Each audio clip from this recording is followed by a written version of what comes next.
Peace. Good morning, everyone. Happy Monday. Back to the grind.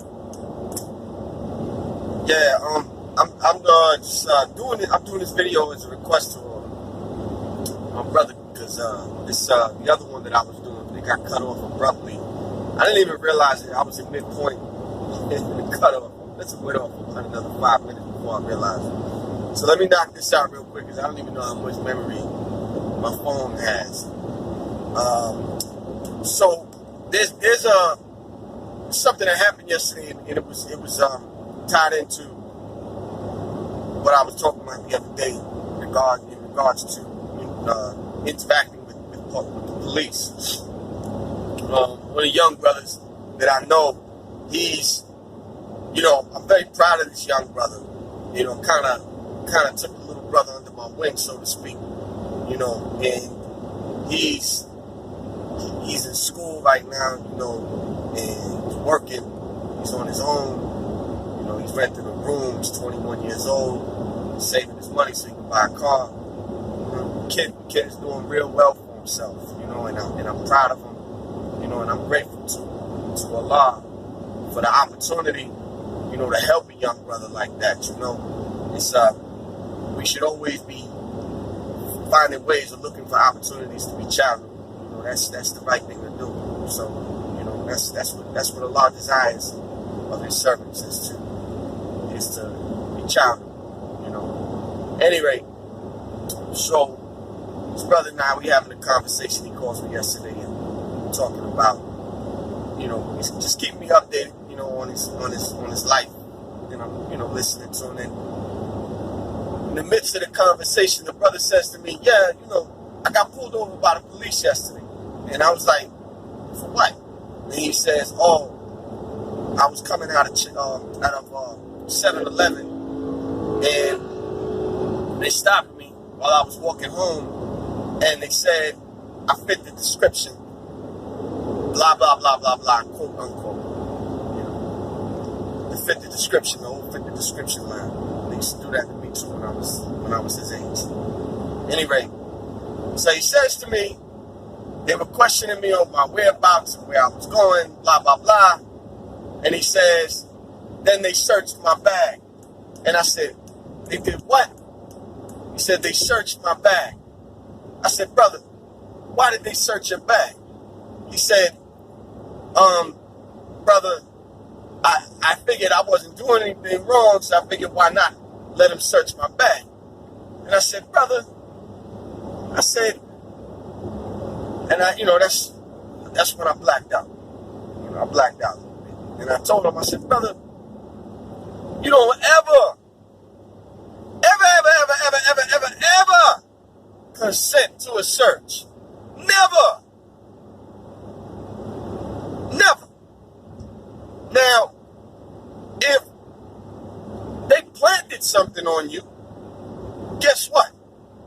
Now you're screwed.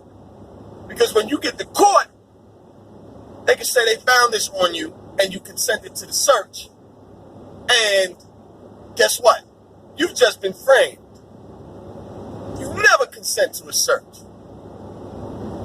Now, if they search you, you don't resist, but you don't consent. And if they happen to find something on you, then when you get to court, it's inadmissible. They can't use it. They have to throw it out. The judge is going to have to dismiss it because they violated due process. They violated your Fourth Amendment right? So I'm explaining this to this brother. And I said, brother, you never talk. You don't talk to the police. You don't say anything. Only thing you say, you're respectful. You don't disrespect the man and badge and the authority. You understand that this man's a public servant, so you be respectful. But you don't talk to these people. Their job is to lock you up. That's their job. Their job is to lock you up, brother. And I told him, I said, listen, you don't consent to a search. And if they ask you questions, say you don't have anything to say, ask them if you're being detained. And if you're not being detained, you get the hell out of Dodge. Leave right away. I don't consent to a search. I have nothing to say. Ask if you're being detained. If you're being detained, you stay and you say, I have nothing to say unless there's an attorney present. That's it. Shut up. Don't say nothing. Those are the rules. You don't consent to a search. You don't say anything. And you ask if you're being detained. If you're not being detained, get the hell out of there. If you are being detained, shut up, shut up, shut up, shut up, shut up. Don't say anything. I'm asserting my Fifth Amendment right, as is my right to do, and I'm requesting an attorney. That's it. It's your constitutional right. And they have to provide you with an attorney. And then what's called attorney-client privilege, where whatever you tell that attorney cannot be divulged in a court of law. Do you understand? All right. There are exceptions to that. But, I don't want to get too heavy into that. Now, this is an issue. Do you understand? So, I concluded the conversation with the brother, but I told him, I said, a lot of you young brothers, you don't know this stuff. You get jammed up by the police. You want to hold court in the street. That's how a lot of brothers get, a lot of these brothers get shot, And I'm not saying, get caught in all that stuff, man, because a lot of these brothers ain't angels neither, They do a lot of stuff to provoke the police. I know I just pissed a whole lot of people off, man, but I'm just keeping it real, I'm keeping it 100, But at the same time, you have to know. You got to know your rights. You have to know. Ignorance is no excuse of the law. See, and the powers that be and the people that want to keep you in this condition, they want to keep you ignorant. Because that's how they control you. You understand? People who are going to be self-ruled have to have knowledge. You got to study, you got to study, you got to study, you got to study. And I tell this brother all the time, brother, you got to study. You got to study. And I'm just him, I'm talking just in general. Well, who cares about the NFL? And I'm not, listen, I watch the Giant game too. I'm a Giant fan, And for the record, Eli Manning is washed up.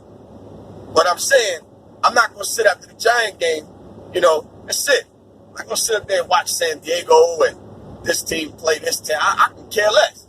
I get my little entertainment in because life requires balance, but then I move on to more serious matters. I'm not involved. I don't gamble. I don't do fantasy football, so that stuff doesn't concern me. What I'm saying to you is that you got to prioritize what's important in life and study what is practical. And I think that's what's happened to me with age. I've got a lot more practical on how I use my time because I realize that my time is limited. Listen, I'm not going to be here forever. And I'm trying to make the best out of my life. So I got to make a decision whether or not I want to study what some pharaoh said in the 23rd dynasty in Egypt during the reign of the Ptolemies, or if I need to study the Constitution, study law, and learn how to maneuver in this society that I live in. I live in America, right? I don't live in Zimbabwe. I don't live in the Congo. I don't live in the Amazon forest. I live in the United States of America.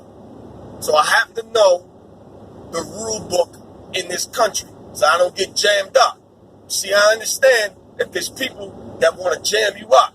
That's why you got to be abreast of things. That's why you got to read the newspapers. That's why you got to study law. You got to study civics. You got to study history. You have to know these things. And I'm not saying that it's not important to know Egyptian history, African history, Latin American history. It is important to know that stuff because you should know your identity. In fact, you're not even considered a whole person if you don't have your proper identity in law. Do you understand? It's called civil death. It's a term you need to look up. But at any rate, not to veer too far, I just think that we spend too much time on that. It's important for you to know that stuff, but also understand where you live and be practical about life. A lot of us, we read the history of the United States and its treatment towards the Aboriginal people, Asiatic people, and we get turned off. And then we become radicalized and we completely check out of society. And that's not good. That's not good to be that way. because you live here. So you have to understand the rules, unless you get jammed up like this brother. Then he told me he had some knives in another pocket in the bag from work. So the cops, they didn't search that part of the bag, so he got lucky. And I told him, I said, now if the knives were considered illegal, right, and they found those knives, they could have locked you up. And guess what? Now you got a charge because you consented to the charge. You consented to the search. But if you don't consent to the search and they find those knives, guess what? When it gets to court, you tell your attorney, I didn't consent to a search. And the judge got to throw that out. You should be impractical. Be real, man. Be real. God, man. It's like talking to a damn wall sometimes. Tell this, and not just him, I tell brothers all the time, listen, trapped up in all of this craziness, man. You study was practical. Study was real, man. Keep a balance.